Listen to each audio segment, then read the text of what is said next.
সিদ্ধান্ত নিলেন? কংস কি সিদ্ধান্ত নিল? এখনই মারো একে। দেবকী তো মৃত্যুর কারণ নয়, দেবকীর অষ্টম গর্ভ হচ্ছে তার মৃত্যুর কারণ। বলছে এখন আগে থেকেই শেষ করে দাও। ভালো আইডিয়া না? এটা হচ্ছে আসরিক বুদ্ধি। অসুর, অসুররা ভগবানকে মারতে চায়। ভগবানকে মারতে পারবে অসুর? কেউ মারতে পারবে, অসুরেরা মারতে পারবে না। তো একবার জন্মাষ্টমীতে ক্লাস দিচ্ছিলাম, তো সব ইঞ্জিনিয়ারিং স্টুডেন্ট, সব বুদ্ধিমান সব ছেলে। আমি বলছিলাম কিভাবে অষ্টম গর্ভে কৃষ্ণ আসবে। তো একটা ছাত্র বলল যে কংসটা খুব বোকা ছিল, কোনো বুদ্ধি নেই। সত্যি বোকা ছিল। তো কেন বুদ্ধি নেই? বলছে কংস জানতো যে অষ্টম গর্ভে কৃষ্ণ আসবে, তো দেবকী বসুদেবকে একসঙ্গে কেন রাখলো? আলাদা রাখলে হয়ে যেত না? না রহেগা বাঁশ না বাজেগা। এই যে বুদ্ধি, আসরিক বুদ্ধি। তারা কি ভাবছে যে কৃষ্ণ কিভাবে জন্ম হবে? দেবকী এবং বসুদেবের যৌন মিলনের ফলে জন্ম হবে, যেমন আমাদের হয়। আসরিক বুদ্ধি। কিন্তু ভগবানের জন্ম তো এইভাবে হবে না। এখন বসুদেব তাকে বোঝালো, কাকে? কংসকে। বললো অনেক বোঝাচ্ছে, বিস্তারিত ব্যাখ্যা আছে কোথায়? দশম স্কন্ধে শ্রীমদ্ ভাগবতে। তারপরে বসুদেব লাস্টে বোঝালো যে আমি তোমাকে কথা দিচ্ছি, অষ্টম গর্ভ করে প্রতিটা সন্তান জন্ম হওয়ার পরে আমি আপনাকে দিয়ে যাব। তো বসুদেব ছিলেন সত্যবাদী। তার সত্যতাতে কংসের মতো অসুরেরও বিশ্বাস ছিল। এই যে সত্য, সত্য হচ্ছে ধর্মের একটি স্তম্ভ। ধর্মের 4টি স্তম্ভ রয়েছে। কি কি? সত্য, দয়া, তপ এবং শৌচ। আর কলিযুগে 4টি পাপ কর্মের প্রভাবে এই ধর্মের 4টি স্তম্ভ নষ্ট হয়ে গেছে। কি কি 4টি পাপের স্তম্ভ? আমিষাহার, নেশা, তারপরে জুয়া, অবৈধ যৌনাসন। এর ফলে কি হয়েছে? ধর্মের 4টি স্তম্ভ নষ্ট হয়ে গেছে। সত্য বলে কিছুটা আছে, সেটা নরবরের স্তম্ভ। তো বসুদেবের কথা কংস বিশ্বাস করল। এবার কি হয়েছে? প্রথম সন্তান হয়েছে। প্রথম সন্তান হওয়ার পরে বসুদেব নিয়ে এসেছেন কার কাছে? কংসের কাছে। তো খুব খুশি হয়ে গেছে কংস বসুদেবের উপর। এত সত্যবাদী, যা কথা দিয়েছে পালন করছে। তো তার হৃদয়ে একটু করুণা জেগেছে। ভাবছে যে এই ছেলেটা তো আমার মৃত্যুর কারণ নয়। তো বসুদেবকে বলেছে এই সন্তান তো আমার কোন সমস্যা করবে না, অষ্টম গর্ভ না, তো এটা তুমি নিয়ে যাও। তো বসুদেব নিয়ে চলে গেছে। এ তো জানে এই অসুরের বুদ্ধি, তো এই অসুরের করুণা হচ্ছে খুব ভয়ঙ্কর। তো নারদ মুনি ভাবছে যে কংস যদি এত ভালো হয়ে যায় তাহলে তো বিপদ।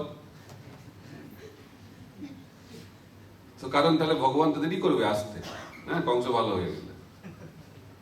তখন বলছে যে এখন কংসকে বোঝাতে হবে। নারদ মুনি পৌঁছে গেছে কোথায়? কংসের কাছে।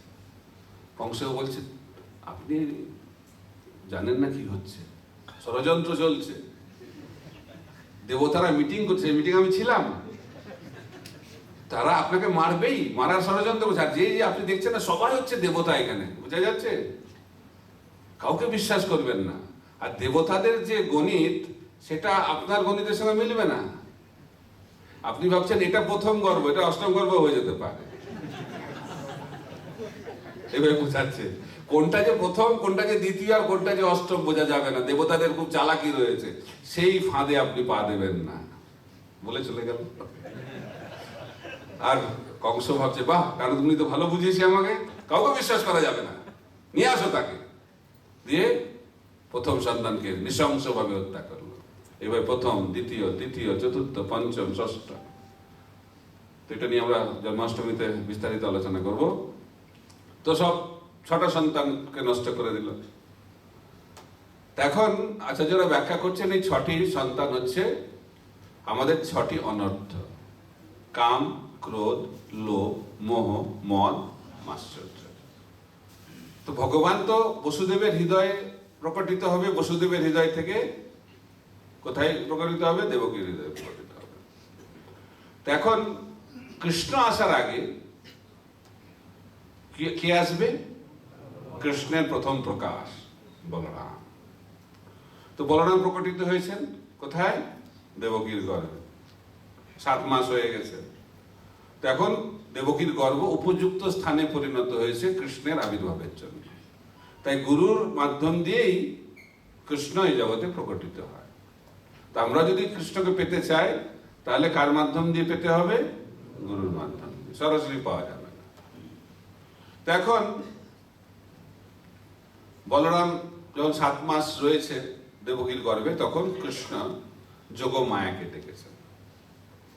যোগমায়াকে ডেকে বলছেন যে আমার প্রথম প্রকাশ শেষ সংকর্ষণ, সে রয়েছে কোথায়? দেবকীর গর্ভে। তোমাকে কি করতে হবে?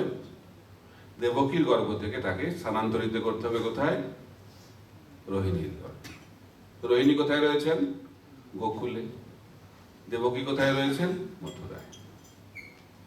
তা আমরা তো ট্রান্সফার করি না, ফান্ড ট্রান্সফার করি, হোয়াটসঅ্যাপ মেসেজ ট্রান্সফার করি। এখানে কি হচ্ছে? গর্ভ স্থানান্তরিত হচ্ছে। আমরা পারবো কি করতে? ভগবানের অচিন্ত শক্তি যোগমায়া। তো যোগমায়া কি করলেন? দেবকীর গর্ভ থেকে বলরামকে রোহিণীর গর্ভে স্থানান্তরিত করলেন। তো সবাই ভাবলো দেবকীর গর্ভপাত হয়ে গেছে, কান্নাকাটি শুরু হয়েছে। আর কংস ভাবছে যে এই 6টাকে এত আমি অত্যাচার করেছি, ভয় আর জন্মগ্রহণ করলো না। অসুরের বুদ্ধি, জন্মের আগেই মরে গেছে, আসরিক বুদ্ধি। তো গর্ভপাত তো হয়নি, ভগবান তার যোগমায়া শক্তির প্রভাবে গর্ভকে স্থানান্তরিত করেছেন। আর রোহিণীও গর্ভবতী ছিলেন। তো রোহিণীও গর্ভবতী থাকার ফলে সেই গর্ভে প্রকটিত হয়েছে কে? বলরাম। তা সেই গর্ভটা কোথায় চলে গেছে? যোগমায়ের প্রভাবে প্রকট হয়ে গেছে। তো সবাই ভাবছে, রোহিণীও ভাবছে যে আমার গর্ভপাত হয়ে গেল। তখন যোগমায়া বোঝালেন গর্ভপাত হয়নি, আপনার নিত্যপুত্র আপনার গর্ভে আবির্ভূত হয়েছে। তো বলরাম এমন একটি ছেলে, সাধারণত ছেলেরা একটি মায়ের গর্ভ থেকে আবির্ভূত হয়, কিন্তু বলরাম হচ্ছে একজন বিশেষ ব্যক্তিত্ব। 7 মাস দেবকীর গর্ভে, 7 মাস রোহিণীর গর্ভে ছিলেন, 14 মাস। স্পেশাল, বিশেষ। এই জন্য বলা হচ্ছে ভগবানের জন্ম হচ্ছে দিব্য। এটা কি বুঝতে পারবে? যারা ভক্ত, ভক্তরাই ভগবানের এই যে আবির্ভাব লীলা সেটা বুঝতে পারবে। তো বলরামের 3টে নাম মুখ্য। প্রথম নাম হচ্ছে রাম। কেন রাম? তিনি ব্রজবাসীদেরকে, গোকুলবাসীদেরকে, বৃন্দাবনবাসীদেরকে খুব আনন্দ প্রদান করেন। তো সেই কারণে বলরামের একটি নাম হচ্ছে রাম।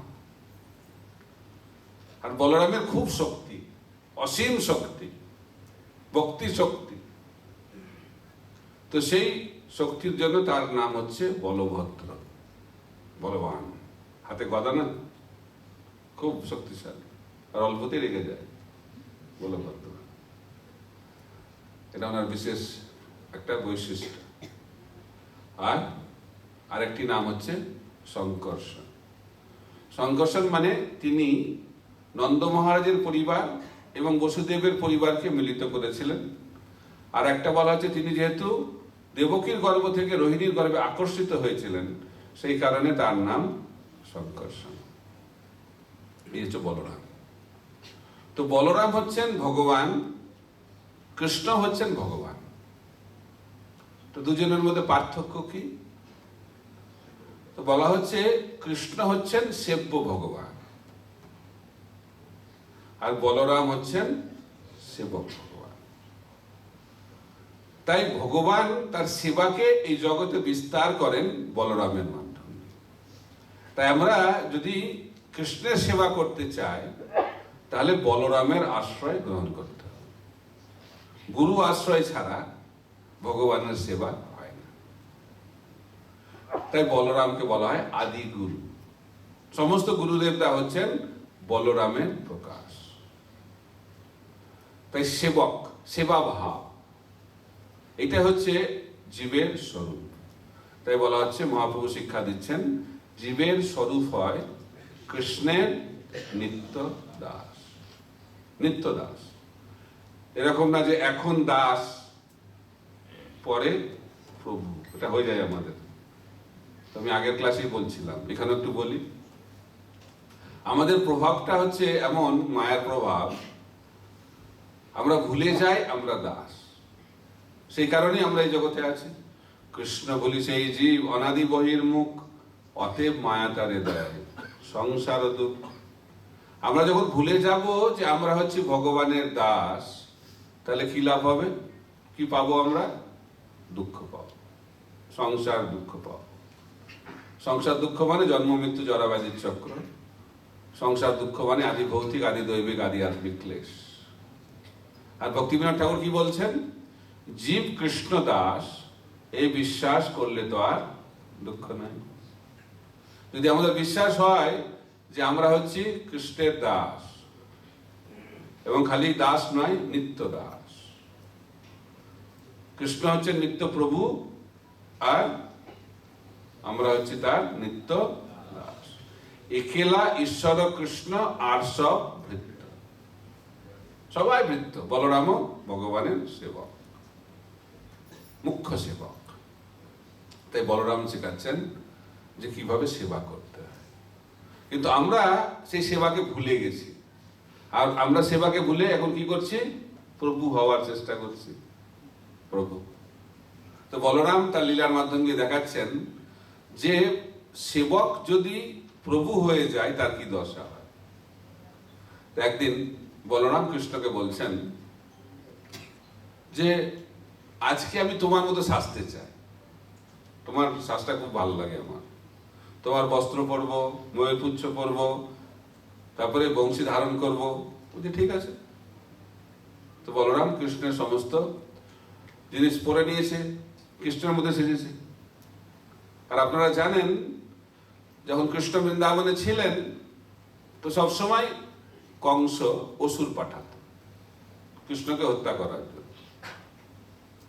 তো ওই দিন কাকে পাঠিয়েছে? কেশি। কেশির নাম শুনেছেন? কেশি দৈত্য, কেশি অসুর। তো কেশি জিজ্ঞেস করছে কংসকে যে আমি যে কৃষ্ণকে হত্যা করব, কি করে চিনব কৃষ্ণকে? তো বলেছে এরকম বস্ত্র পরে, ময়ূরপুচ্ছ, বাঁশি। ব্যাস চলে এসেছে কেশি, খুঁজছে কোথায় কৃষ্ণ, কোথায় কৃষ্ণ। আর বলরাম তো কৃষ্ণ সেজে ঘুরছে, আর দেখেছে এই তো কৃষ্ণ, এই তো কৃষ্ণ। যেভাবে কংস বলেছে সেরকমই দেখা যাচ্ছে। গিয়েছে এক লাঠি মেরেছে একদম। কেশি তো কি ঘোড়া তো, আর লাঠি মেরেছে, এত জোরে লাঠি মেরেছে একদম চেটকে পড়েছে বলরাম। ঘাবড়ে গেছে, কি হলো কি হলো? তো বলেছে বারে মারাত্মক তো কৃষ্ণ সাজা। ফিরে গেছে কৃষ্ণের কাছে, বলছে তোমার যে বেশভূষা পড়া তো খুব মারাত্মক দেখছি, বেরানোর সঙ্গে সঙ্গে লাঠি খেলাম। জীবনে আর আমি তোমার মতো বেশ পড়বো না, তুমি তোমার বেশ নিয়ে থাকো। মারাত্মক। তো আচার্যরা ব্যাখ্যা করছেন আমাদেরই এই দশা। সেবক যখন প্রভু সাজবে তার কি লাভ হবে? লাঠি খেতে হবে। তা আমরা অনাদিকাল ধরে লাঠি কেন খাচ্ছি? কারণ আমরা প্রভু সাজছি। তাই বলরাম দেখাচ্ছেন যে প্রভু সাজা যাবে না, তা আমাদেরকে কি করতে হবে? সেবা করতে হবে, সেবক। তাহলে আর লাঠি খাওয়া সৌভাগ্য আর হবে না। অনাদিকাল ধরে লাঠি খাচ্ছি, কিন্তু লাঠি খেতে খেতে ওটা ভালো লাগে আজকাল, তাই না? লাঠি খাওয়াটাও ভালো লাগছে, কারণ এক জায়গায় যখন আমরা থাকি, যে জায়গাতেই থাকবো না কেন সেটাকে ভালো লাগে, যেটাতে আমরা জীবন নির্বাহ করবো সেটাকেই ভালো লাগবে। এটাই আমাদের নিয়ম, এটাই প্রকৃতির প্রভাব।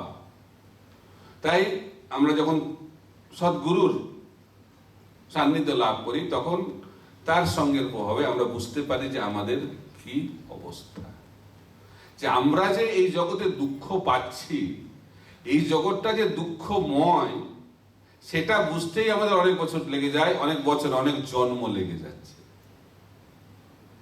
যে কৃষ্ণ যে বলছেন ভগবত গীতাতে দুঃখালয়ম এই জগৎটা, তাই না, এটাকে উপলব্ধি করতে অনেক জন্ম কেটে যেতে পারে। একবার একটি ভদ্রলোক এসেছেন ইসকনের একজন সন্ন্যাসীর সঙ্গে দেখা করতে, বলছে আপনাদের ইসকনে না সবসময় নেগেটিভ কথা বলেন আপনারা, দুঃখালয়ম দুঃখালয়ম, মৃত্যু মৃত্যু, আপনারা কি কোনো পজিটিভ কথা বলতে পারেন না? আমার তো জীবনে কোনো দুঃখ নাই, তো গীতাতে কেন বলছে দুঃখালয়ম? আমি জীবনে কোনো দুঃখ পাচ্ছি না, তো আমি তো পরম সুখে আছি।